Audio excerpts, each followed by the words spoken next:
시청자 여러분 안녕하십니까. 굿모닝 이퍼머스 경제원풍 시작해봅니다. 매주 화요일은 기업들의 최신 동향을 전해주시는 분이죠. 리더스 인덱스 박주근 대표님 나와서 얘기를 나눠보겠습니다. 오늘은 바이오업계 CES인 최대 규모의 의학바이오 행사죠. JP모건 헬스케어 컨퍼런스 얘기 준비해 오셨다고 합니다. 어서 오십시오. 네, 안녕하세요. 이 행사는 뭐 CES만큼 관련 업계에서는 굉장히 중요한 행사예요. 네, 매년 1월이면 그렇죠. 모든 바이오업계들이 주목하고 있는 행사죠. 이걸 봤더니 1983년부터 시작됐더라고요. 네. 굉장히 유서 깊은 행사고 매년 첫 해에 벌어지니까 이게 행사가 이게 첫 해 초두에 하니까 그 해에 바이오 제약업체가 어떻게 돌아가는지 좀 알 수 있다. 가늠자 역할을 하고 있죠. 그렇죠. 네. 행사를 좀 소개를 해주세요. 원래 행사 이름은 그 83년도에 시작했는데 네. 요게 그 햄버스 앤 퀴스트라고 H&Q 요게 샌프란시스코 소재의 투자은행에서 시작한 행사예요. 예. 근데 요 회사를 JP모건이 인수를 했죠. 아 그렇군요. 네, 그래서 JP모건 컨퍼런스라고 이름을 바꿔놓고 행사 내용은 그대로 가는데 네. 그래서 매년 이제 샌프란시스코에서 열리는 일도 바로 거기에 있고요. 네.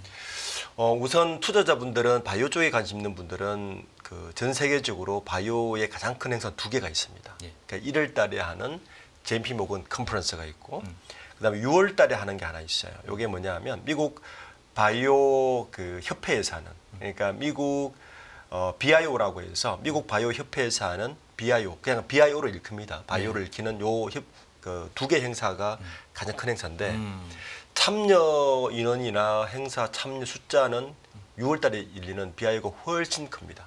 근데 성격이 좀 달라요. 예. 왜 어떻게 다르냐면은 6월 달에 열리는 BIO 같은 경우는 실제로는 우리 학회 같은 분위기예요. 그러니까 누구나 그 발런티어를 할 수 있고 참여할 수 있고 누구나 발표할 수 있는. 네. 그러니까 대부분 이제 교육적인 측면이 훨씬 강합니다.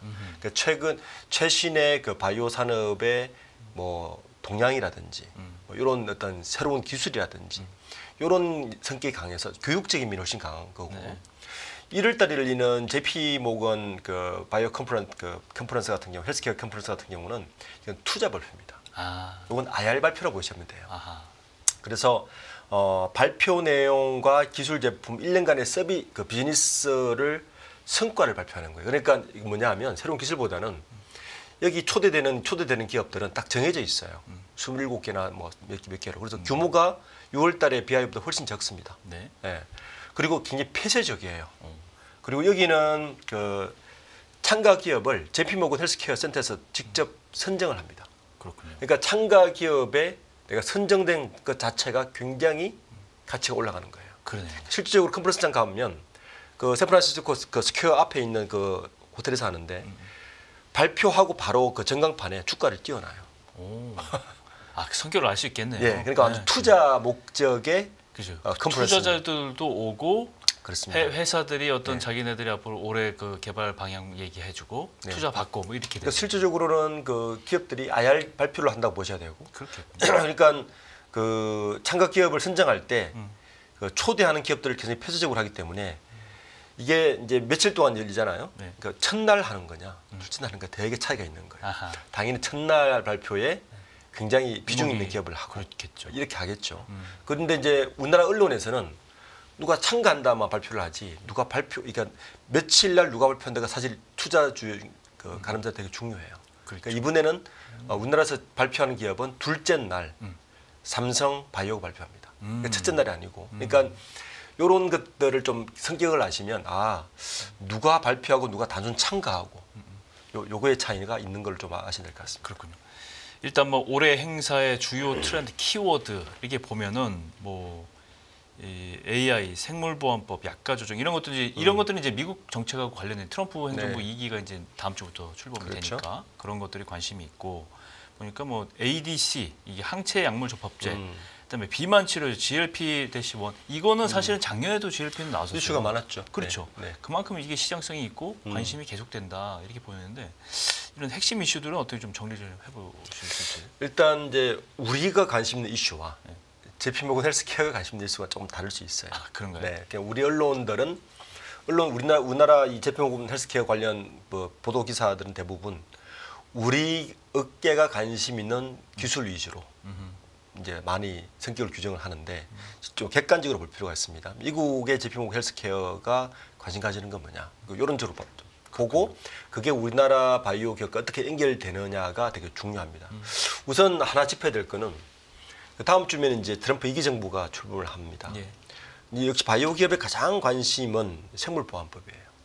이게 어떤 법이냐면 물론 아시겠지만 그 중국의 바이오 기업이 미국인의 유전자 데이터를 가져가서 개발하는 것을 금지해야 돼. 요 법입니다. 네. 요게 이제 바이든 정부에서 통과될 줄 알았어요. 예. 근데 요게 통과가 안 됐습니다. 그러니까 지난해 말에 이제 미국 그 상원에서 생물보안법이 국방 수권 법안에 이어서 예산지속 결의안에서 다 통과가 안 돼 버렸어요. 그래서 이게 통과된 이 법안 때문에 네. 실질적으로 우리나라 바이오 뭐 셀트리라든지 삼성바이오라든지 왜냐하면 CDMO하고 인간이 있거든요.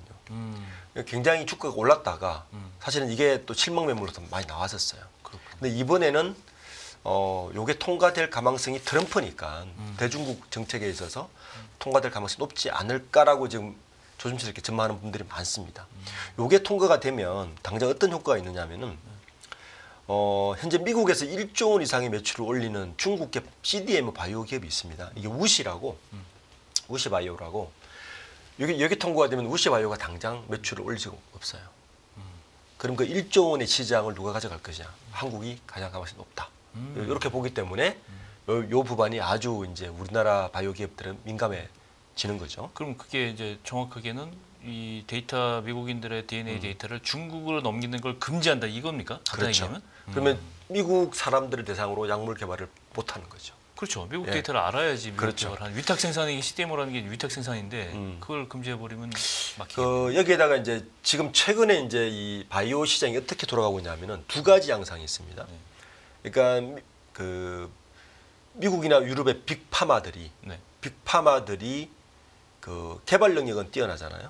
그렇죠. 그러니까 만드는 것들은 다 외주화 시키는데 이걸 CDMO로 보셔야 되는 거고 최근에는 이 개발 능력에 대해서도 소위 말하는 오픈 이노베이션 우리가 이제 뭐 가끔 이런 뉴스를 듣지 않습니까? 한미약품이 무슨 기술을 팔았다. 그렇죠. ABL 바이오가 어디 기술을 팔았다. 그러니까 이 개발 능력에 있어서도 한국에 있는 스타트업이나 바이오 기업들의 기술을 같이 개발하거나 사들여서 빨리 개발하는 속도. 이 두 개가 최근 헬스케어 시장의 가장 큰 화두입니다. 그러니까 이미 특허가 만료되어 있거나 특허를 가지고 있는 것도 자기들이 직접 생산하지 않고 생산 능력이 뛰어난 소위 말하는 반도체 TSMC와 똑같습니다. 이해되시죠? 그러니까 바이오도 기업도 그런 식의 산업 형성이 이미 이루어지고 있고 더 빨리 진행되고 있다.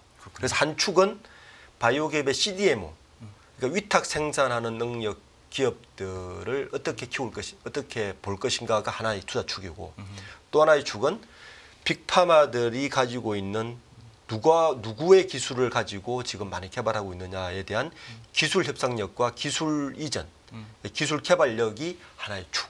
이 두 개의 축이 JP모건 헬스케어의 중요한 축입니다. 그렇군요. 네.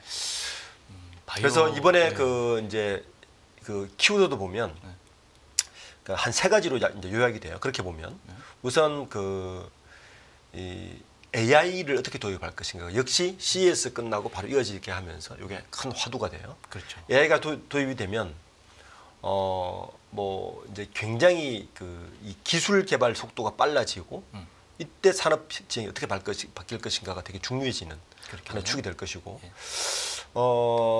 이제 그리고 나서 이제 약물로 조금 소급해서 들어가면 첫 번째는 항암 치료제인데 우리가 표적 항암 치료제라 그러죠. 그러니까 이 정상세포 살리고 암세포 죽이는 표적 항암 치료제 예전에 원래도 큰 화두가 될 것이고 요게 이제 ADC라 그러고 또 이야기를 하는 게 바로 요겁니다. 표적 항암 치료제. 항체 약물 접합제라고 해석이 맞습니다. 되는 거군요. 그러니까 표적을 세포만 죽이는 걸 딱 실어서 고까지 딜리버리 시키는 딜리버리 타겟팅이네. 예, 그게 기술입니다. 그게 ADC 기술이고요. 예. 두 번째는 역시 원래도 비만. 예, 요게 이제 GLP-1인데 비만하고 당뇨 치료가 이제 같이 치료가 되니까 요거에 대한 건 원래도 여전히 화두가 될 가능성이 높고 마지막으로 이제 또 하나의 시장은 M&A 시장입니다.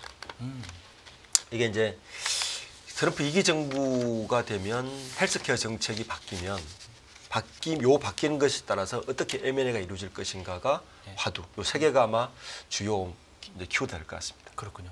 방금 말씀하신 그 협업이라고 할 수 있는 그 위탁 생산과 약물 개발의 두 축, 굉장히 인상적인 설명이셨어요. 그건 네.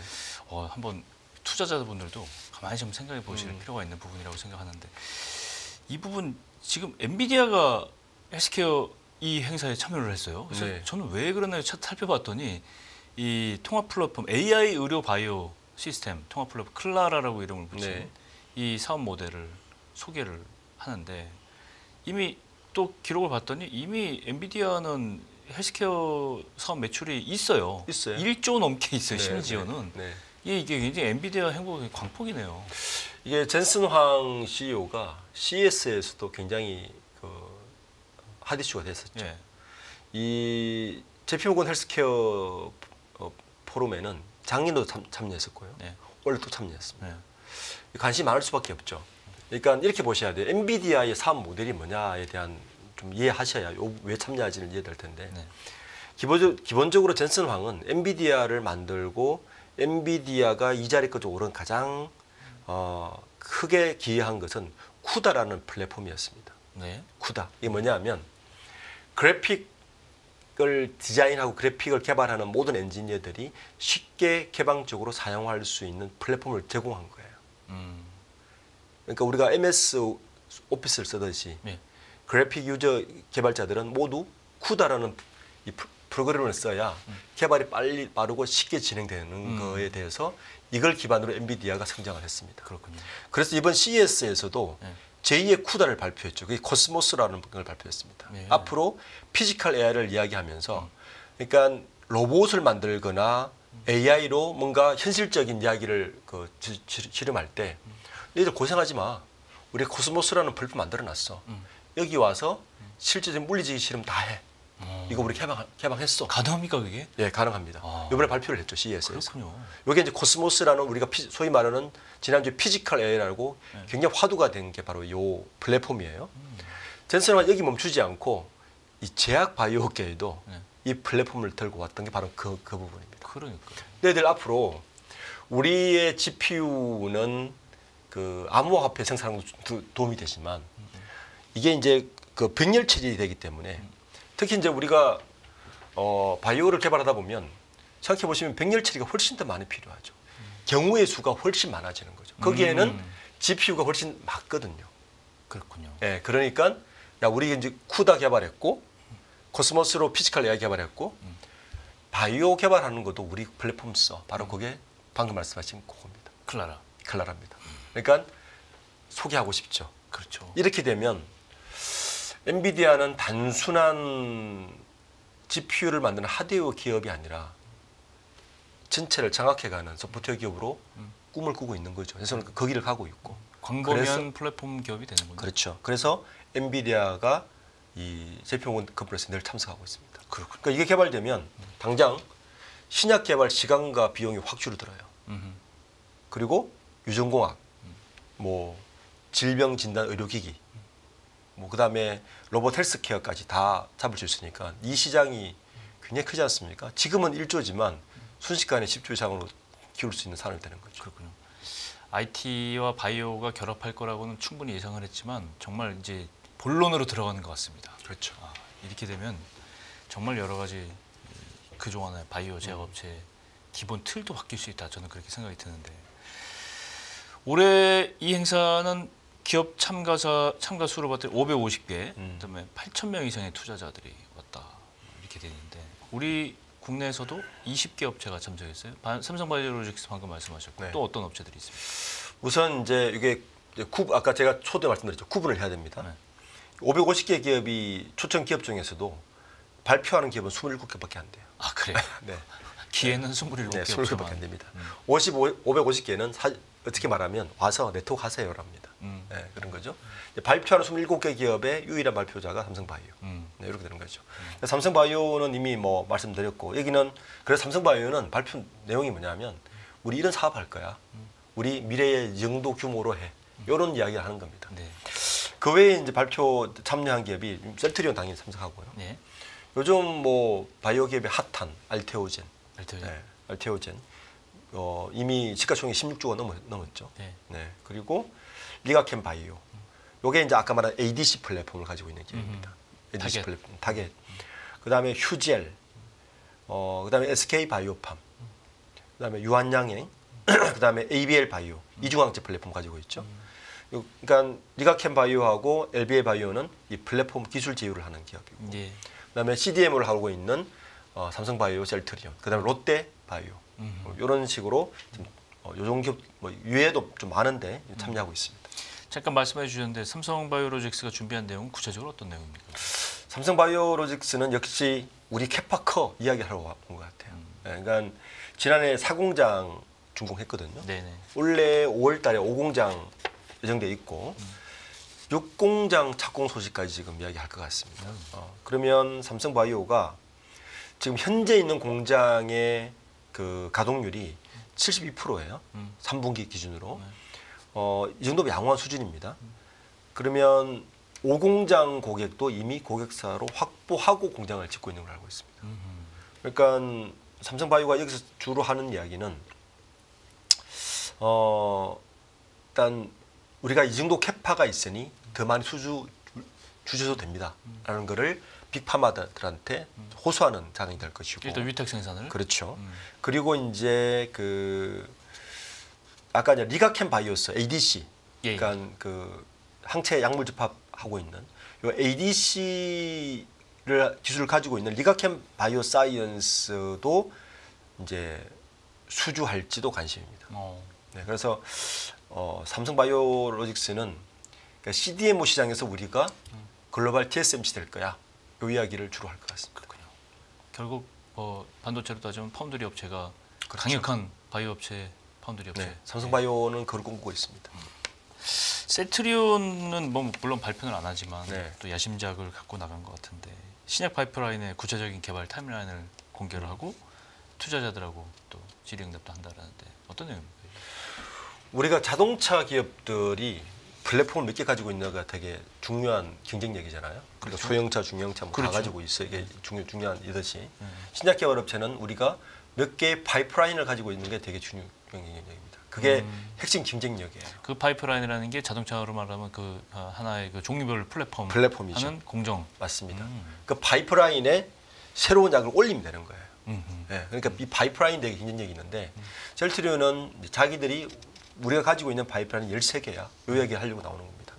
근데 특히 이제 요즘은 여러 가지 우리가 뭐 비만 시장도 있고 다 있지만 여전히 가장 큰 시장은 항암 치료 시장이에요. ADC 시장이 제일 큽니다. 그렇군요. 그러니까 셀트리온도 ADC 쪽에 우리가 개발하고 있어. 요 얘기 할 것 같고 항암 신약 파이프라인을 중점으로 이야기를 할 것 같고 특히 이제 미국 시장에 안착한 신약이죠. 그 자가면역 질환제 진펜터라.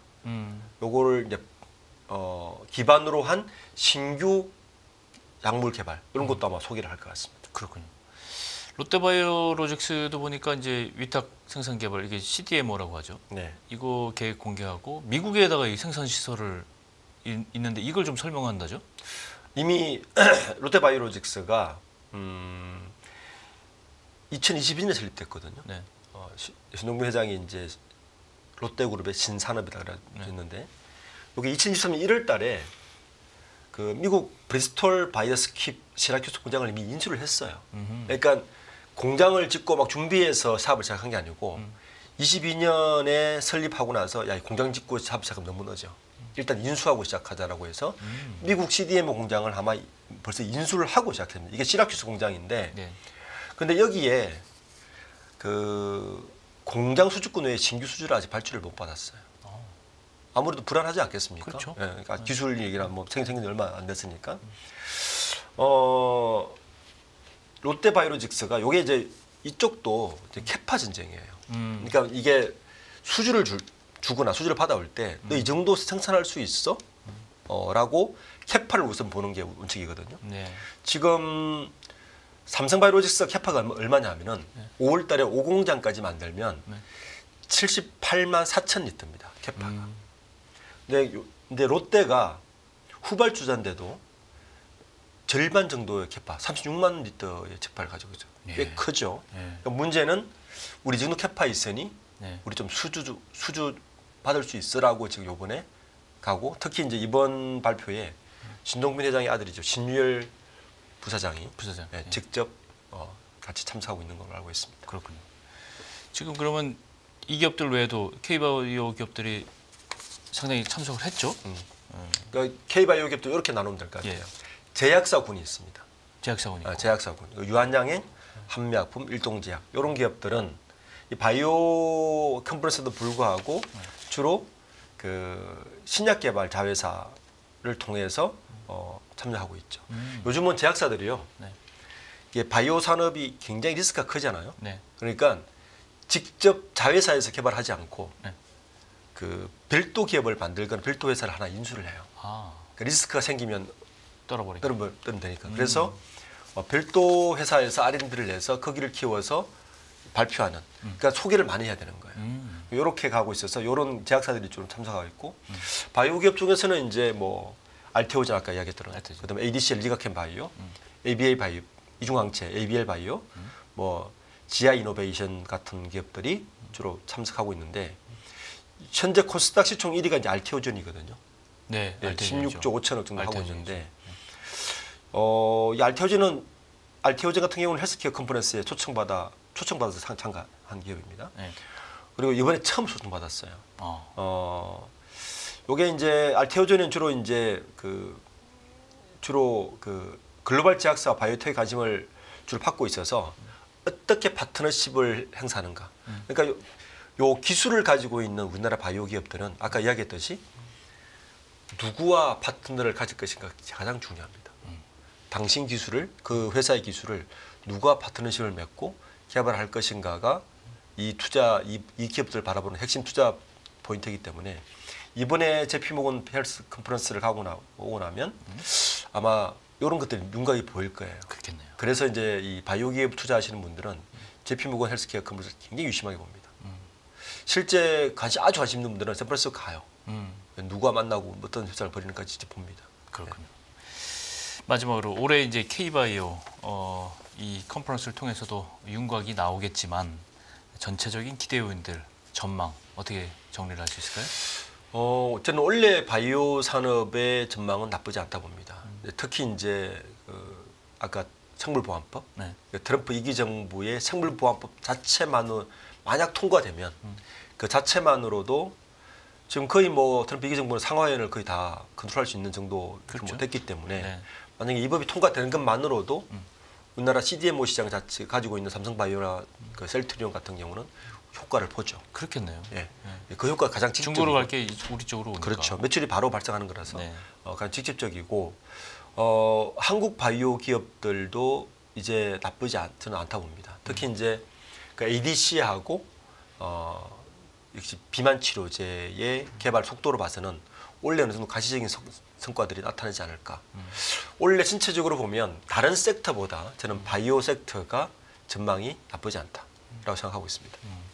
여기에다가 뭐 제 개인적인 생각이지만 아까 말씀하신 이 엔비디아의 플랫폼, 이 IT와 바이오의 결합 이런 것들이 본격화되고 있는데 사실은 여기서도 좀 신경을 써야 되지 않을까 저는 그렇게 생각하는데. 아직 조금 이런 감은 있긴 한데, 엔비디아의 제 플랫폼이 본격적으로 가동되면 저는 네. 제약 스타트업이 굉장히 많이 생길 것이다. 진입 장벽이 낮아져요. 그렇겠죠. 당연하겠죠. 여기 태우면 되니까. 그러니까 왜냐하면 그 전에는 제약 바이오 하나 개발하려면 어마어마한 돈과, 그러니까 우리나라 1기 바이오 스타트업들도 저 비용을 못해서 다 무너졌단 말이에요. 그렇죠. 네. 근데 지금은 어느 정도 아이디어를 가지고 기술을 어느 정도 가지고 있는 그 연구원들이라면 충분히 도전할 만한 기업들이 많거든요. 그렇죠. 그러면 저 플랫폼이 만약에 태워지면 새로운 형태의 바이오 스타트업 붐이 또 한번 일어나지 않을까라고 저는 생각하고 있습니다. 기대 요인이 많은 한 해가 될 것 같습니다. 네, 오늘 이렇게 해서 경제원풍 리더스 인덱스 박주근 대표 모시고 JP모건 헬스케어 행사 바이오 제약업체 동향까지 알아봤습니다. 오늘 말씀 고맙습니다. 네, 감사합니다.